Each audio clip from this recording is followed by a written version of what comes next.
아마 지난 크리스마스 때 우리 아이들이 앞에 나와서 축하 공연을 하던 그 모습을 많은 분들이 기억하실 거라고 생각됩니다.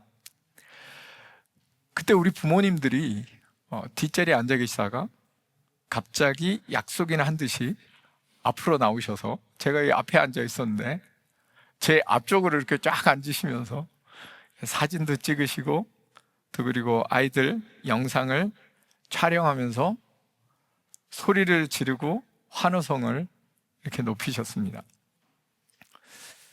누군가 우리 교회를 잘 모르는 분이 거기 있었다면 이렇게 말했을지도 모르겠습니다. 아니, 뭐 애들이 엄청난 공연을 하는 것도 아니고, 수준이 뭐 엄청 좋은 것도 아니고, 그냥 애들이 조금 움직이는 정도인데 뭘 저렇게 소리를 지르냐, 너무 극성이다 라고 할 수도 있을 것 같습니다. 그분의 입장에서는 충분히 그렇게 얘기할 수 있지만, 그 앞에서 움직이는 애가 남의 아이가 아니고 내 아이라고 하면 어떨까요? 그러면 그거는 완전히 얘기가 달라집니다. 우리 애가 앞에 나가서 서 있는 것만으로도 부모는 대견할 수 있습니다. 울고 아무것도 안 하고 내려와도, 야, 네가 거기 올라간 게 어디냐, 기뻐할 수 있다는 거죠. 전혀 관련이 없는 사람이 뭔가를 본다면 무덤덤하고 별로 느낌이 없을 수 있지만, 그러나 나와 깊은 관련이 있고 직접적으로 좋아하는 그런 것들을, 그런 사람들이 거기서 뭔가를 한다면 그거는 더 특별하고 더 깊은 의미를 가질 수 있는 겁니다. 성경에 족보나 이름들, 사람 숫자들이 나옵니다. 어찌 보면 이게 무슨 의미지? 지루하고 재미없고 뭐 하러 굳이 이런 거를 이렇게 적어놨느냐 할 수도 있다라는 거죠. 그러나 그 기록의 의미를 알고 그 안에 담긴 뜻을 알면, 그리고 그것이 남의 이야기가 아니라 하나님이 이스라엘 백성을 이끌어 가시는 그런 방법을 이야기하고 있고, 그게 결국 나의 삶을 이끌어가는 하나님의 방식이다 생각한다면, 그렇게 하나님이 우리의 이름을 생명책에 기록하고 이끌어 가신다라고 생각한다면, 성경에 나와 있는 족보, 사람 숫자, 이것은 우리가 관심을 가져야 하는 매우 의미 있는 것이 될 수 있습니다.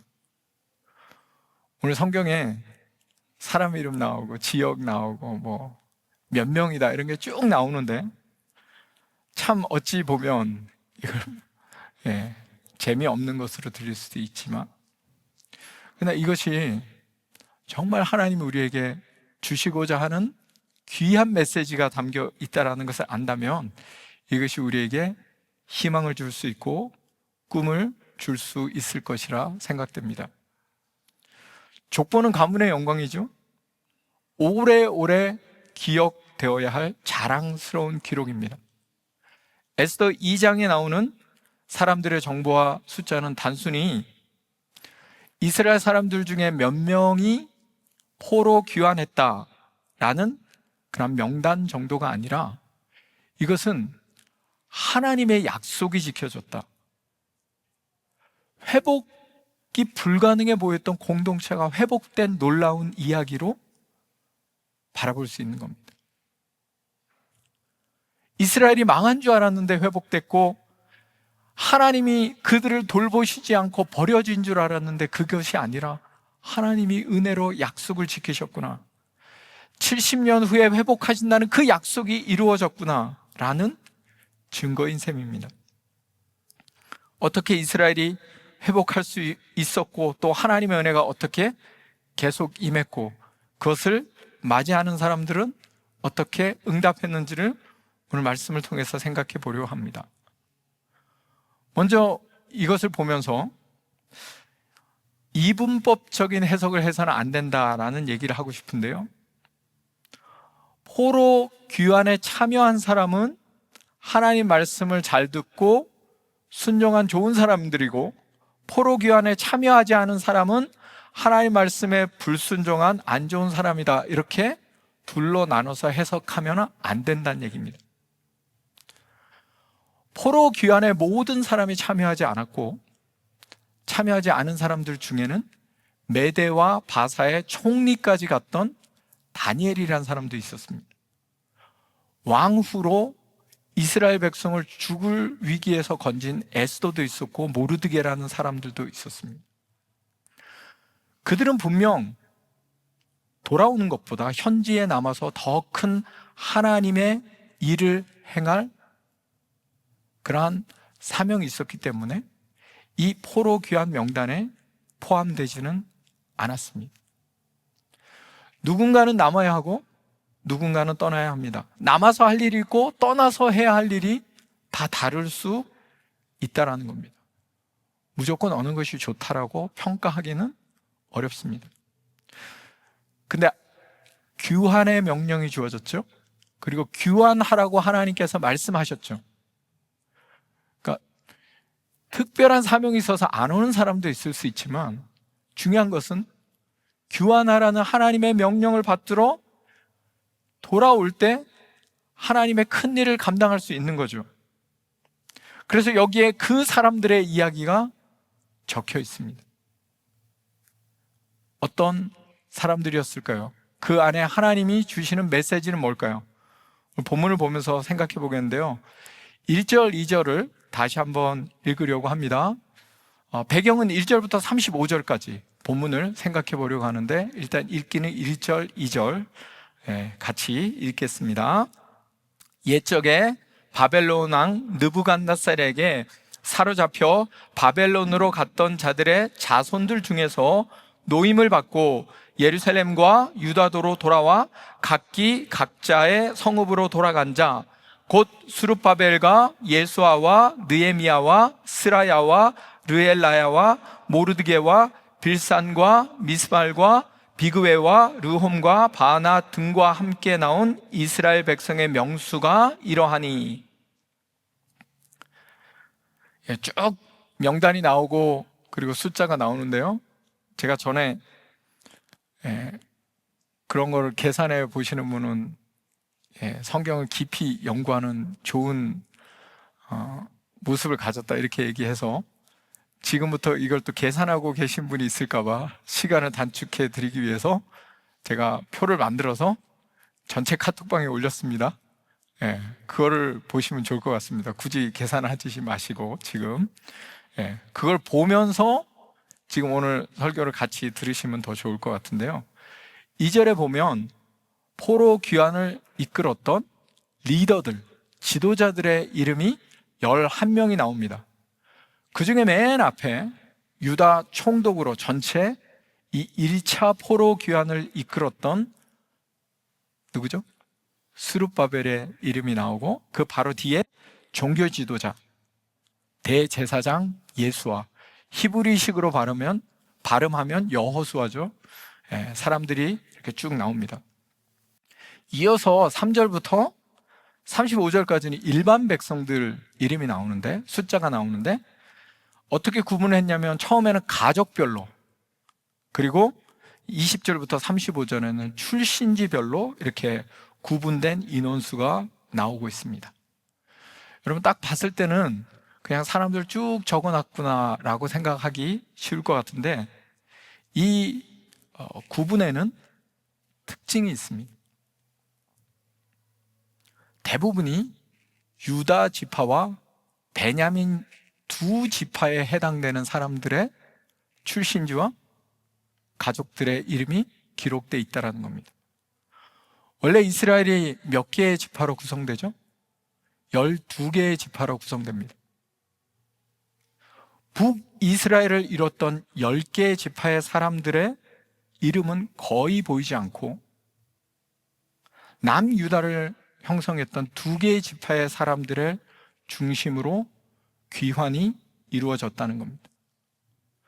12지파 골고루 돌아오고 골고루 하나님의 일을 하면 너무나 좋겠지만, 정말 남은 자가 되어서 하나님의 일을 온전히 감당하는 사람이 되어서 돌아온 지파는 유다와 베냐민을 중심으로 돌아왔다. 다른 지파가 전혀 안 돌아왔다는 것이 아니라 대부분은 많이 흩어지고 힘이 많이 약해졌다라는 것을 보여주는 겁니다. 공동체 단위로 전체가 살거나 하나의 공동체가 무너지고 사라지면서 그 사람들이 없어지는 경우가 굉장히 많습니다. 그래서 그런 말 하죠. 운명 공동체다. 왜냐? 공동체가 무너지면 그 사람 모두가 흩어지기 쉽다라는 거죠.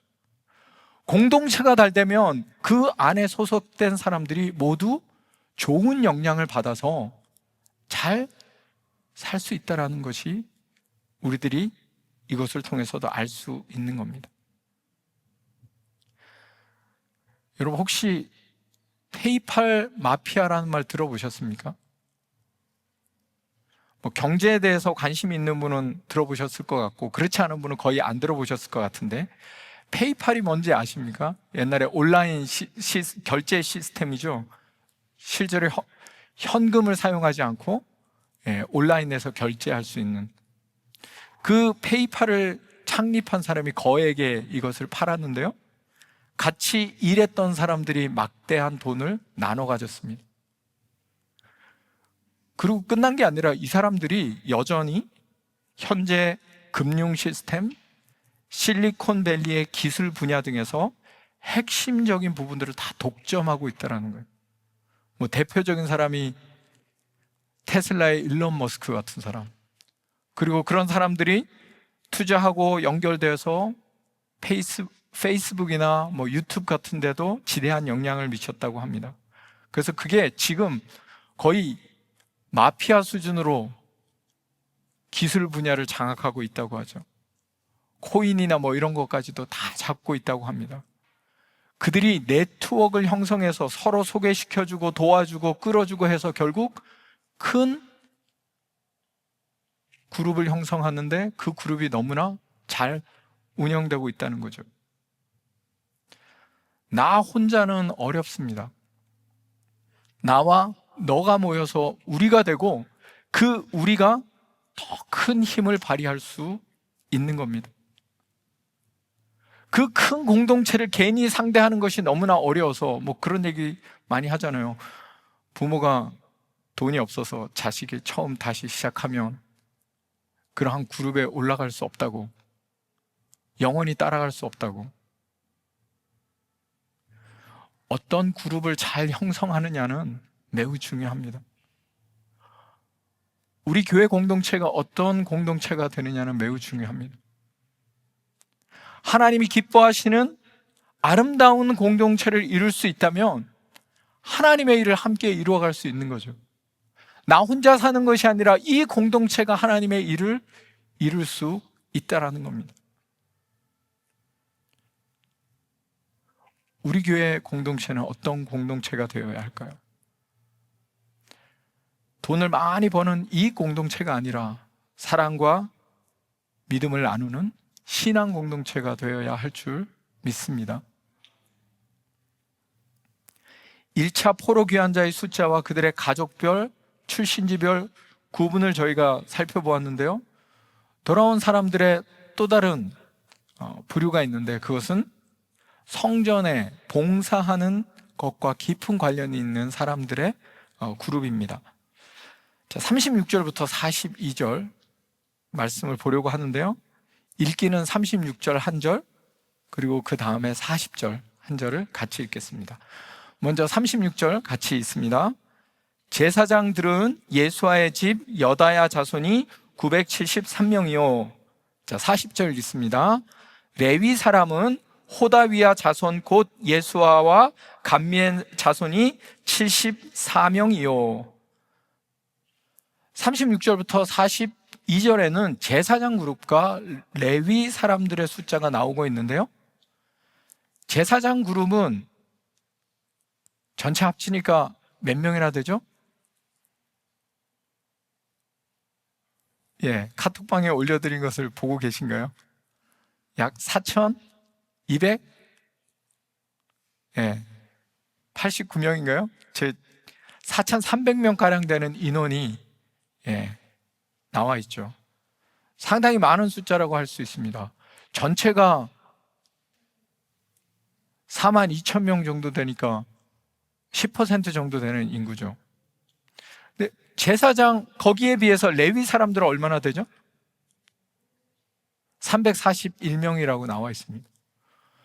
제사장은 원래 레위 전체 족속 중에 아론의 자손만 제사장으로 임명합니다. 그러니까 레위 전체가 훨씬 더 많고 제사장은 그 중에 소수라는 거죠. 적게 보면 1, 2%? 많이 보면 10%가 절대 넘을 수 없는 숫자라는 거죠. 근데 제사장이 4,300명 수준인데 레위 사람들은 340명, 10%밖에 안 되는 거죠. 레위 사람들이 너무 적다라는 겁니다. 왜 이랬을까? 이 차이는 아마 이스라엘 사람들이 귀환할 때 어떤 미션이 있었냐면 성전을 재건한다라는 미션이 있었습니다. 내가 성전에서 제사장으로 이 일을 반드시 이루어야 되겠다는 불타는 사명감을 가졌던 제사장들은 많이 귀환을 했는데 제사장을 도와서 성전에 허드렛 일을 하는 레위 족속들은 큰 동기부여를 받지 못한 것 같습니다. 사명감이나 그 일을 반드시 해야 되겠다는 사람과 애매하게 해도 좋고 안 해도 좋고 그만인 사람들과는 엄청난 차이가 있을 수밖에 없습니다. 똑같은 일을 해도 꿈이 있고 목표가 있고 사명감이 있고 동기부여가 있어서 반드시 하겠다라는 사람과 해도 그만 안 해도 그만 하는 사람은 너무 큰 차이가 있는 거죠. 애매한 사람은 하다가 어려우면 멈추기 쉽습니다. 안 해도 되지 그러나 이것을 반드시 해야 되겠다, 이것이 하나님이 주신 사명이다 라고 생각하는 사람은 그것을 대하는 자세가 다르다는 거예요. 이스라엘 백성들이 나중에 성전을 건축하고 성벽을 못 건축해서 너무 힘들어 했습니다. 얼마 동안 지연이 됐냐면 100년 동안 못했어요. 총 140년 동안 성벽을 너무나 짓고 싶었는데 못했어요. 그래서 외부에서 계속 쳐들어와서 벌벌 떨면서 살았다는 거죠. 근데 느헤미야라는 지도자가 와서 이 일을 단 52일 만에 끝내버립니다.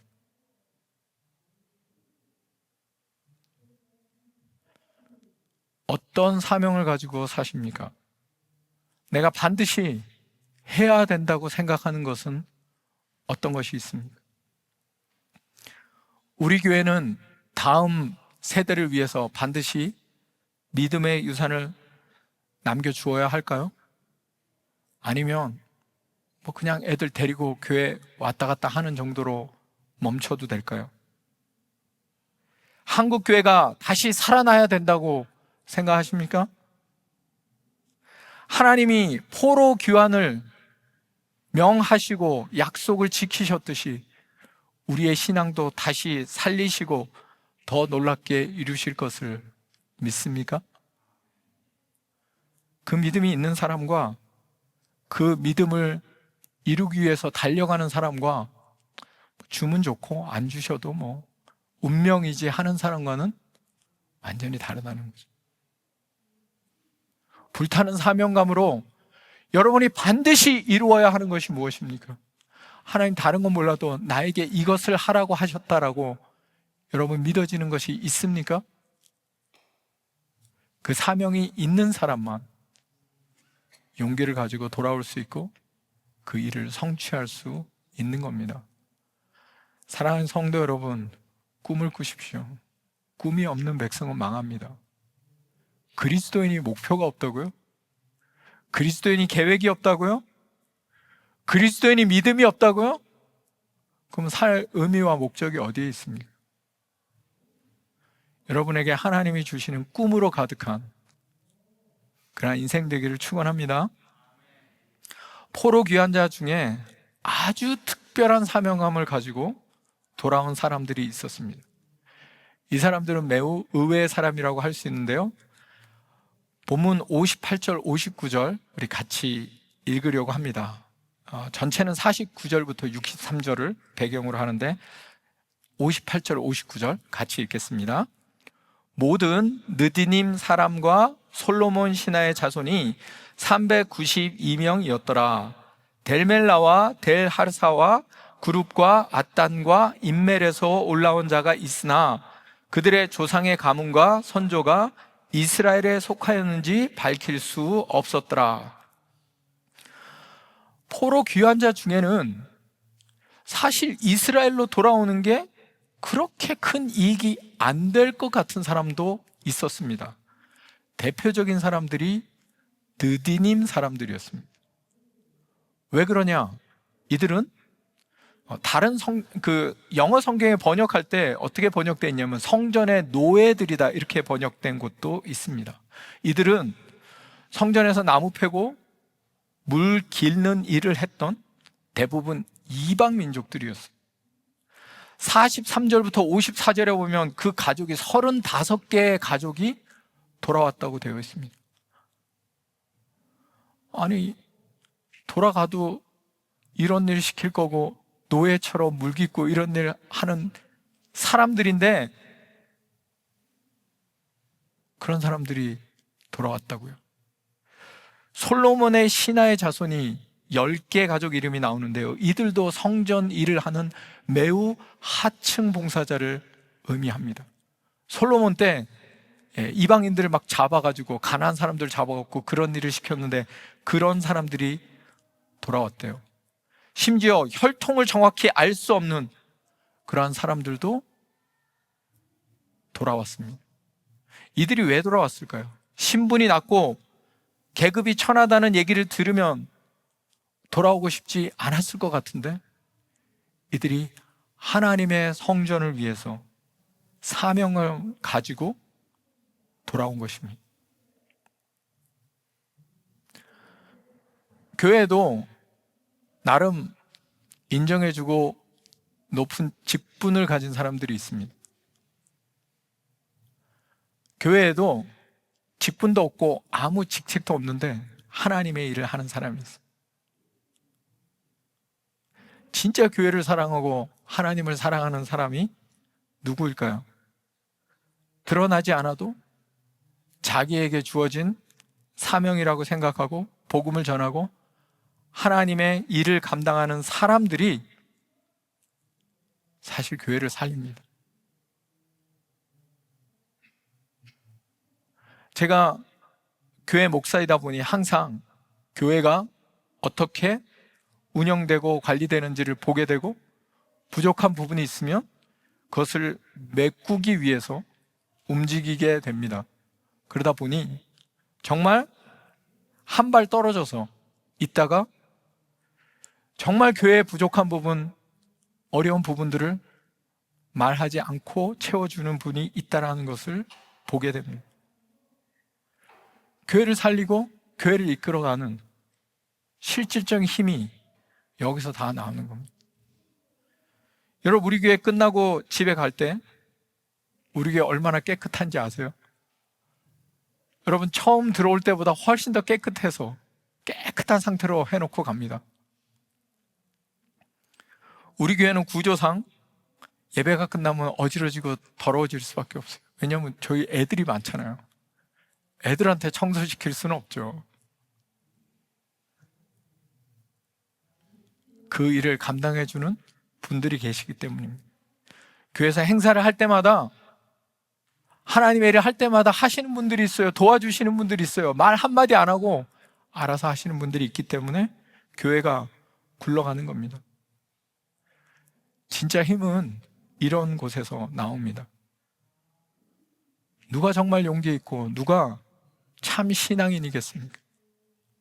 직책이 주어져야만 하고 기회가 주어져야만 하는 것이 아니라 아무것도 없어도 하나님, 내가 하나님의 은혜 때문에 이렇게 천해도 하나님을 위해 살고 싶습니다라는 마음이 하나님을 향한 사람들이 있기 때문에 교회가 굴러가는 겁니다.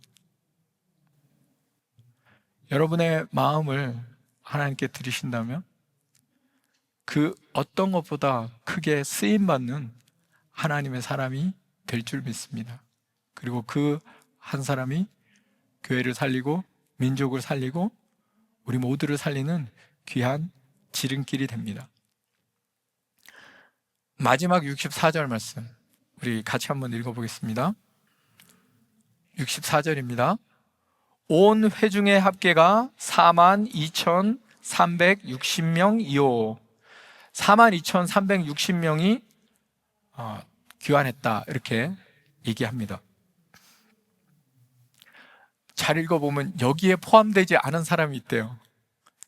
그 외에 7,337명의 남종과 여종이 있답니다.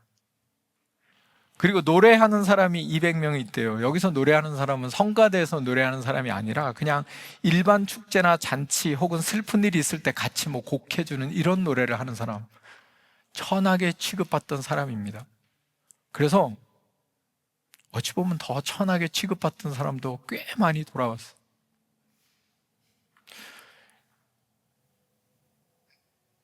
여러분, 전체 돌아온 사람이 42,360명이었다라고 본문에 기록됐다고 돼 있는데 앞에서부터 쭉 계산 안 하시면 계산을 해보면 몇 명이라고요?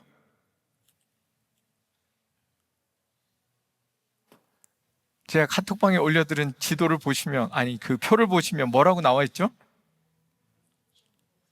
29,829명이라고 나와 있죠? 그거 다 세보면 그렇습니다. 여기 이름 안 적어준 사람이 있어요. 명수에 마지막에 넣고 실제로 셀 때는 안 넣고 한꺼번에 몰아서 넣었던 사람들이 있다는 거죠. 천하게 구분된 사람들이죠. 그러나 이 사람들이 다 합쳐서 포로 귀한 자가 되었고 그 42,360명을 시작으로 이스라엘이 다시 회복이 되었습니다. 2천만 명 가량 되는 이스라엘 사람들이 어떻게 생겨날 수 있었겠습니까? 바로 이 5만 명이 안 되는 사람들이 씨앗이 되어서 다시 하나님의 일을 감당했기 때문입니다. 새로운 시작을 이룬 숫자가 바로 이것인 것입니다. 다시 살리시고 다시 회복시키시는 그 하나님의 은혜를 숫자만으로 이야기할 수는 없지만 그러나 이 숫자를 통해서 다시 하나님의 일하심을 볼 수 있는 우리가 되었으면 좋겠습니다. 분명 살고 죽는 일에 가장 큰 영향을 미치는 것은 공동체와 관련이 있습니다. 좋은 공동체를 이루어야 하고 그 좋은 공동체의 정체성이 사람을 살립니다. 우리 교회가 좋은 공동체를 이루어야 우리 아이들도 좋은 공동체를 이룰 수 있는 겁니다. 되면 좋고 안 되면 말고 이러면 안 될 확률이 높은 거예요. 하나님의 은혜로 된다 이렇게 생각하는 사람들은 그 일을 이루지 못합니다. 하나님이 도우심을 믿고 믿음으로 사명감을 가지고 반드시 하겠습니다 라는 열정으로 하나님 도와주세요 하는 사람들에게 기적이 일어나는 겁니다. 이런 핑계 저런 핑계가 아니라 하나님 간절히 이룰 수 있게 도와달라고 소망하는 사람들을 통하여 하나님이 일이 이루어지는 겁니다. 어찌 보면 드러나지 않은 작은 위치에 천한 모습으로 그러나 간절한 마음으로 하나님 앞에 서는 사람들이 있기에 하나님의 일이 이루어집니다. 우리가 그 무엇보다 하나님을 갈망하는 그 간절한 마음, 간절한 소망으로 날마다 기도하며 하나님을 믿는 그 믿음으로 나아갈 때 하나님은 교회를 회복시키시고 한국교회를 회복시키시고 이 모든 것을 더욱더 놀랍게 이루어가는 일을 이루실 줄 믿습니다.